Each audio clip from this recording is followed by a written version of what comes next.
in Mexico. And people I was judging for being single, golden tattoos ain't no. It's a beautiful day out here on the Mesa. I have a beautiful, wonderful friend and hero of mine on the radio today. So I'd like to give a warm welcome to Liz and Voorhis with the Fit Collective, who is one of our presenters at Pechacucha Taos this past Wednesday. It's a beautiful presentation. Thank you everybody for coming out that night. Jessica Thomas and I, Jay Vosper, we revived it. Liz had a wonderful, heartwarming presentation and is also doing a retreat here at Joy Yoga called Into the Core, all the way from New York City out here in Taos.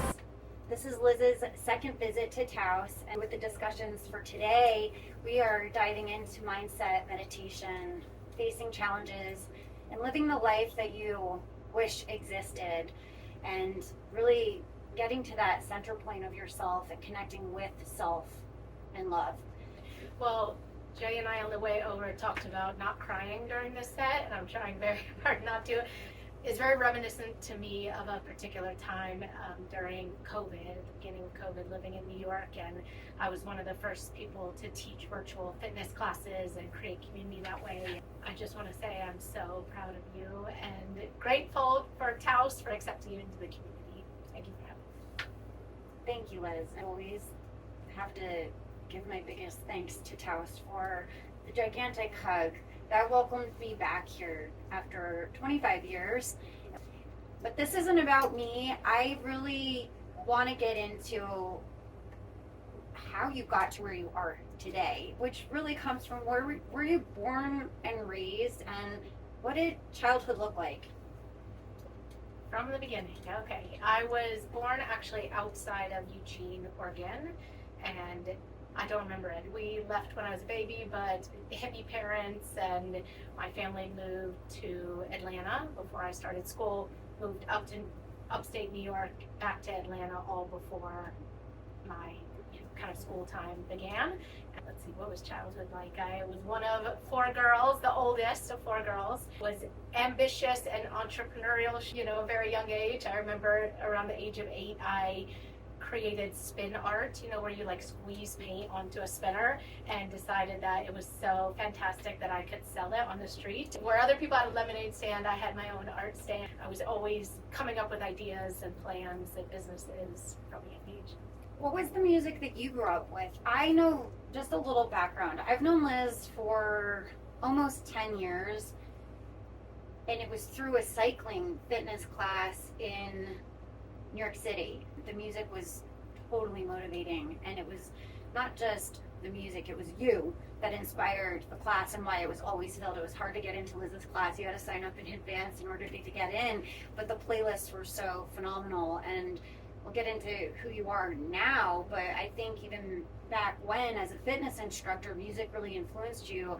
And I'm curious, at age 5, I know I was listening to music and had my tapes and all of that. What was one of the classics for Liz? So I grew up, as I mentioned, outside of Atlanta, and if you were there in that time in late 80s, early 90s, hip hop was becoming a very big scene in Atlanta, and from a very young time I loved it. I loved the beats, the music, the raps. Outkast is one of my favorite groups, and it heavily influenced my musical taste. I also equally love yacht rock, as you know, so that 70s and 80s easy listening, smooth music.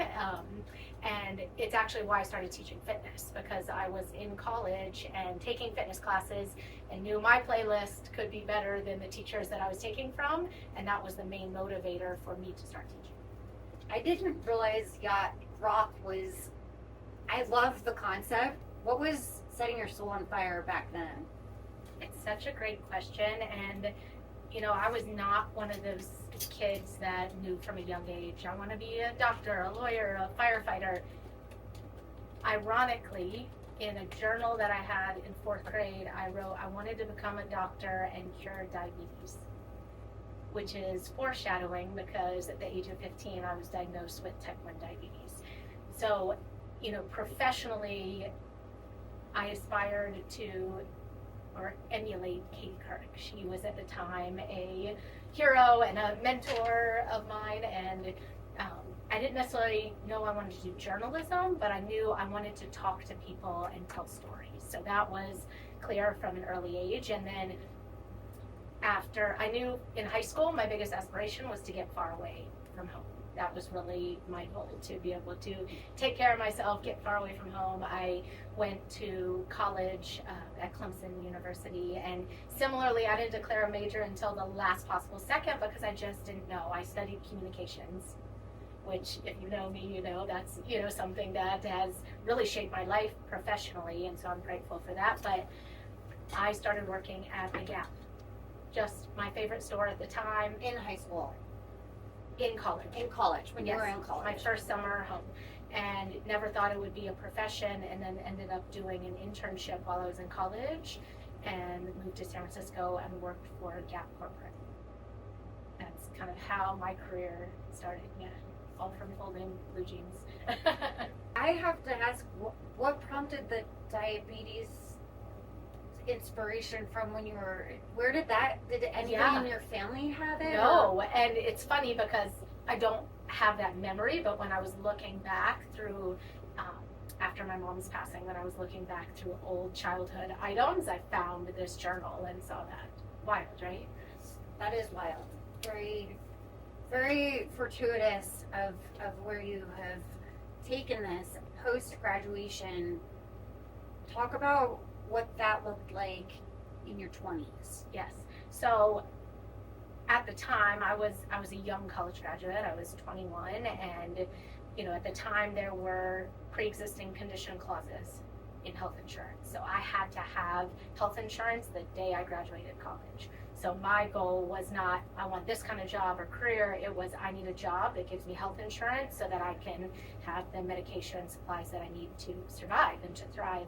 And so that was really my goal. I ended up, while I was doing this internship with the Gap, they flew me to San Francisco, and I had an interview, and I fell in love with that city. And it's been a theme throughout my life. Most of my moves have been based on geography, not for another reason. And so went to San Francisco. I ran promotions and events for Gap Brand, did their first ever mobile tour, and that's where I really fell in love with creating experiences. After that, I moved to San Diego and worked for the company that did Costco's food sampling program. It's actually a third party. Costco doesn't run that, and they were starting an experiential division that was non-food, high-end retail events, and they brought me in to start it up. So I got to work with them and create a business on somebody else's dime, which is fantastic, and I highly recommend that for any entrepreneurs because that was my real life MBA. That's where I learned how to, I was a managing director, I ran a P&L, I built a large team. We had 10,000 contractors across the country doing work for us, and it was fantastic, but I really wanted to live in New York. And so I went to New York. I worked for a large scale production agency there that did big events, and I was a vice president of accounts, and I oversaw fitness technology retail. So I was starting to kind of bring some of my passions into what I was doing, and over that time period, got to produce events all around the world for brands like Intel, Equinox, Sephora, Reebok, and then everything changed.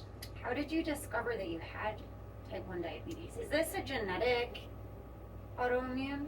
Great question. It's very misunderstood because there are two types of diabetes, right? And most people know or familiar, know somebody who's had type 2. Type 1 is a completely distinct disease. It's an autoimmune disorder where the body attacks the pancreas and renders it unable to create insulin, and insulin is necessary for just sitting here and surviving. You need it for metabolic functions, not just eating.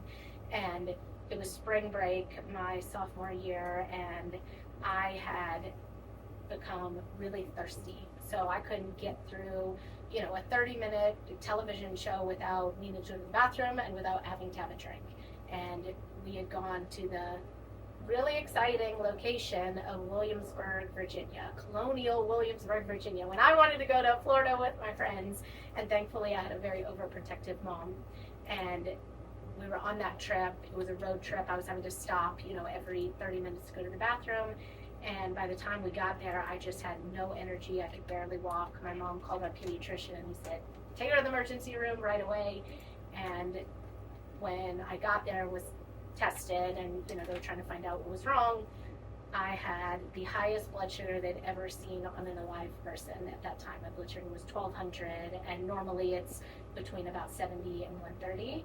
And I spent a week in, they took me on an hour ambulance ride to Richmond, and I spent a week in children's intensive care getting better. I had lost 20 pounds in about 3 weeks, and so I weighed 78 pounds when they checked me into the hospital, and it was pretty precarious. I had about 48 hours to live. I know women aren't supposed to speak their age, but I am so proud of the fact that you have overcome so many things in 45 years, but you have been living with type 1 diabetes for 30 years. For 30 years, For yes. 30 years, Yes. and the technology has changed immensely, which has also offered you a pretty full life. And could you maybe explain what it was like back when you were in high school with insulin, into college, and now this new technology that's changed the world? Yeah, it's so different. I mean, when I was first diagnosed, and to answer the question that you first asked me, it is genetic, not hereditary. So it's in your code of DNA. You are pre-conditioned to have it, and it's actually triggered by a virus, which is why perhaps you saw news stories that in COVID more people were being diagnosed with type 1 diabetes, and it's because it's not triggered by the virus, it's triggered by a virus, and you have an immune reaction. So when I was first diagnosed, the thinking was you couldn't eat any sugar. You had to eat meals at the exact same time every day, because insulin wasn't even as technologically advanced. So I had to eat the same amount of carbohydrates every day at 12 p.m., no snacking in between. And thankfully my mom really tried to make an effort to make sure I had lunches and snacks and things that I really like to eat. But it was difficult. And let's see, in 2001 I got my first insulin pump. So an insulin pump helps infuse insulin into your body. It's attached at that time by tubing, and it really just helped you live a more spontaneous life and have a little bit less of the rigidity. In about 2008, I had my first continuous glucose monitor, and that's been a massive innovation, because before you would have to test your blood sugar all throughout the day, before you ate, after you ate, in between, if you're doing exercise, in the middle of exercise. And the continuous glucose monitor tests your sugar every 5 minutes, so it tracks a trend. So you can see not just what the number is, but is it going up, is it going down, what's the rate of rise or fall. And to your point, it's allowed me to live the active life that I do, having taught fitness for 26 years, traveling all around the world, living a bi-coastal life right now. I couldn't do that without this technology. And now continuous glucose monitor and insulin pump work together to almost act as a pancreas, right? So they talk to each other, they understand the input that you put in, they get to know your body. You still have to proactively put information in, but it's pretty amazing. I wake up every day with a perfect blood sugar, which for 25 plus years, that was hard to come by. When I met you, you were still giving yourself shots of insulin. Yeah, I had taken a break, actually, when I was teaching spin, and kind of at the end of, I'm sure we'll talk about, I had 6 major health hardships in 6 years, and it was at the end of kind of that sequence that I just needed a break, and my infusion type of pump was having some issues, and I was like, I just need a break. So I went on multiple daily injections for 7 years, from 2017 until 2023. Pretty amazing. Liz was a champion during the fires in California over the winter, and helped a massive amount of people that were helpless without the supplies for their diabetes, and gathered everybody together with the community. And what is the organization? Thank you. So it was a very spontaneous, random thing. I happened to be going to LA for about 2.5 weeks just to get out of New York in the winter and avoid the cold, and I flew the day after the fires landed, and we didn't have any Wi-Fi on our plane, and I couldn't distract myself with anything, and I was thinking, how can I help? You know, people are going to have money and diapers and clothes, but I always joke that in a zombie apocalypse, I'm going to be the first to go, because without insulin, I can't survive. And so I just started thinking about these people that left their homes for the day thinking they were going back home. And, you know, in my bag right here beside you, I have one replacement pump, and, you know, I don't even have a continuous glucose monitor with me. It's at your house, right? So they left with their things they would only bring for the day. And the problem is that, you know, and found this out later, they were going to doctors, or excuse me, to pharmacies immediately trying to get their supplies filled, and they were saying, you have 3 more weeks until we can fill this. It took them 5 days to override and put the emergency order in. And so I landed and was thinking about what I could do, and then I followed this amazing organization called You're Just My Type. It's run by Laura Pavlovich. She's extraordinary, and she connects people and creates these events around supporting mental health, people living with type 1 diabetes. And they had put a post up saying, you know, do you need supplies? And I saw people were trying to, in the comments, kind of say, I have this, do you have this? And based on my background and, you know, running large projects and organizations, I knew that was not going to be a scalable operation. And I've never met Laura, I just followed her online, and so I said, can I help? What can I do? Can I help run this for you? She was in London. She wasn't in town. And so the next day I, you know, got all the systems up and running, and we collected donations from about 250 different people and created a supply center and got supplies and medication to over 50 families in Los Angeles County. We home delivered them to wherever they were sheltering, and I was known as the diabetes drug dealer of Southern California, because what I was doing was not legal, but we had to do what we had to do to save our people, you know?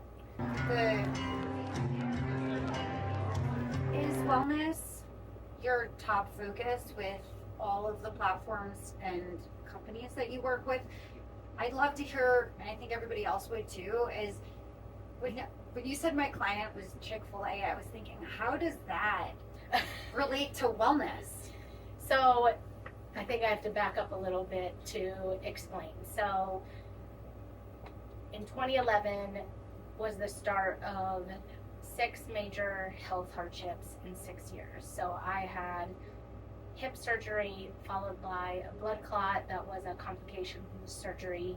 I had the really only time I've been ill with diabetes. I had what's called ketoacidosis and was in the hospital for a couple days due to a pump malfunction, and then had my gallbladder removed because of gallstones. And in the middle of that was when my mom was diagnosed with grade 4 glioblastoma brain tumor. And I'll come back to that in a second, but I had an 8-centimeter tumor removed in a unilateral mastectomy in 2016, right before we met. And then that February in 2017, this is right when we met, I had a vocal cord injury from teaching spin and incorrectly using my vocal cords, and I had nodules, and that was the beginning of 2017. And so, you know, I experienced all of that, including the sickness and ultimately death of my mother, and it blew up my entire life, right? Because when my mom passed away at the age of 55, I realized I was not living my purpose on this planet. I didn't even know what it was. And just because I'd had a successful life and profession didn't mean that purpose was at the center of it, and it didn't mean that I was driving it. And so I took a year of reflection after my mom's death and during that time of challenging health, and sought out my purpose and did a lot of the reflective exercises actually that we're going to be bringing into the retreat, because this is at the core, pun intended, of the work that I do. So in this process, I realized that I am on this planet to inspire others to become the best version of themselves. Wellness is a part of that and a piece of it, but it's also integrated into personal and self-development. So that is really what drives everything for me. So I had this 15-year corporate career, and I left it behind to go teach spin for a year, and thankfully I did, because we would have never met. So I had joined a cycling studio that had just opened and took what I call my brain sabbatical year, where I taught 15 classes a week and connected myself with what I wanted to do and with the fitness industry, and I knew I wanted to create experiences in wellness. So that's what my business actually started out as. On the beach during my vocal rest after my vocal cord surgery was my spiritual journey. That's where it began. I was like, why is all of this happening to me? And what I was doing wasn't working. So I'm like, I need to try something else, right? And I started looking into all of these different spiritual practices. And on that beach, was really the impetus to it. I read, I don't think I can say this, You're a Bad Bleep book. That's good. And it was a spiritual guide for me. And I wrote the business plan for my company on the beach during that trip. Your company being the Fit Collective. Yes, Fit Collective, exactly. And at the time when I launched it, it was partnership marketing within wellness. So I would bring wellness brands together to grow each other by creating experiences, which was great, and it was growing, and I had some amazing clients. And then in COVID, everything changed because my business was built around live experiences. And thankfully, I had developed a wellness program for a company. I'd had a speaking engagement and connected with our CEO, and he really liked me and wanted me to come in and help establish a foundation of wellness for their growing company. And thankfully, I'd done that because that's where all of my work focused when the pandemic happened. I was getting calls from all these companies to help their people become more well, because I had this unique experience at the intersection of leadership and wellness.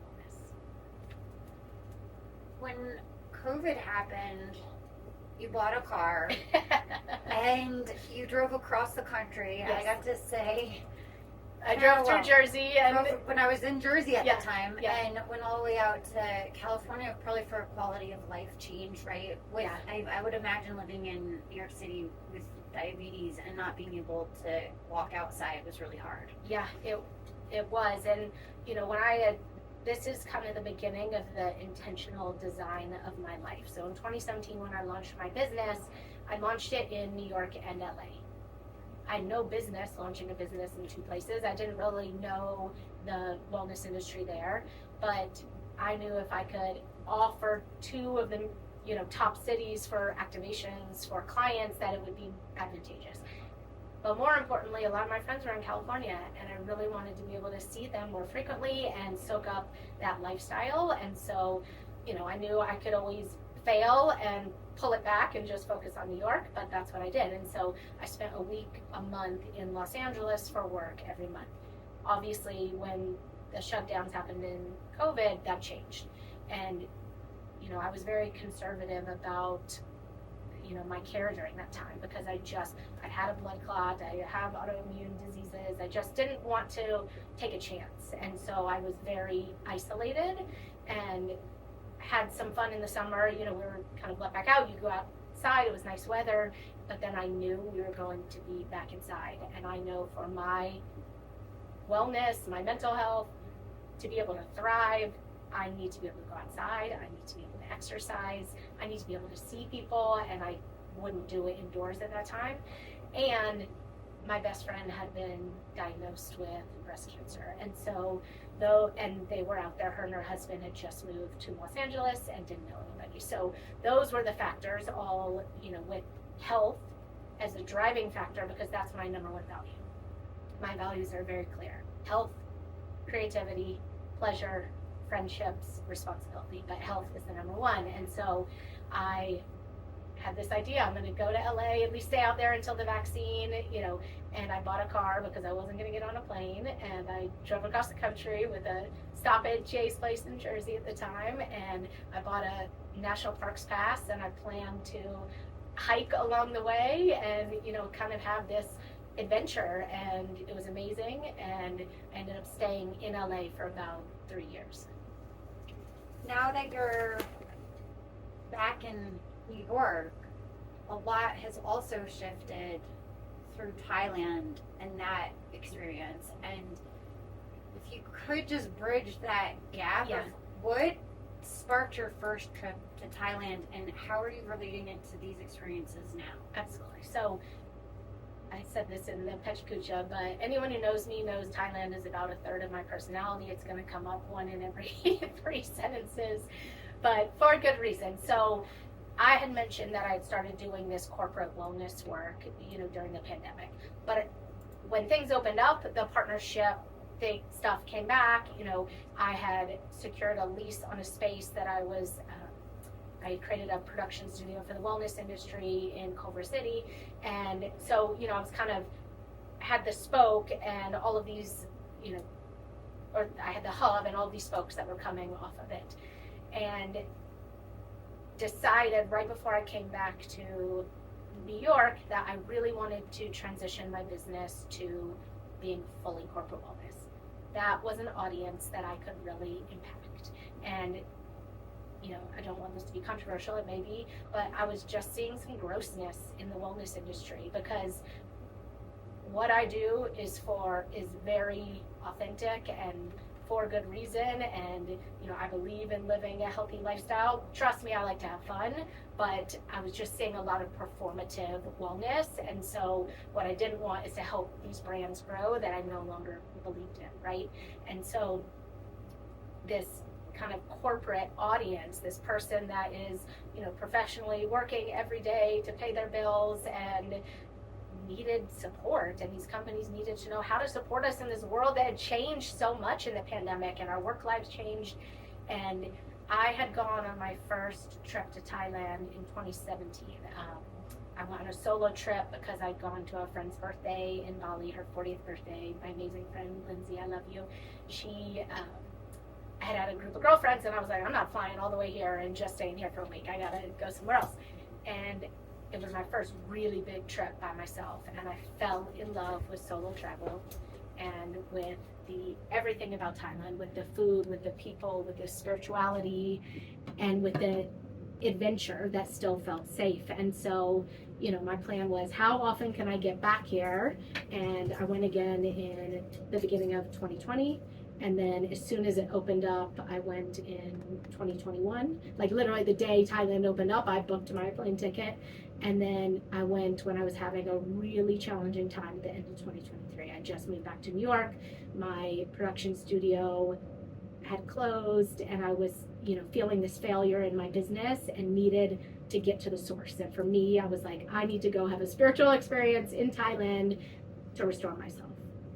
So from your personal experience, you decided you're going to create these experiences for other people to enjoy in Thailand, and these happen in November. Yes. Right? So I knew pretty early on I wanted to bring people there and have them experience what I had.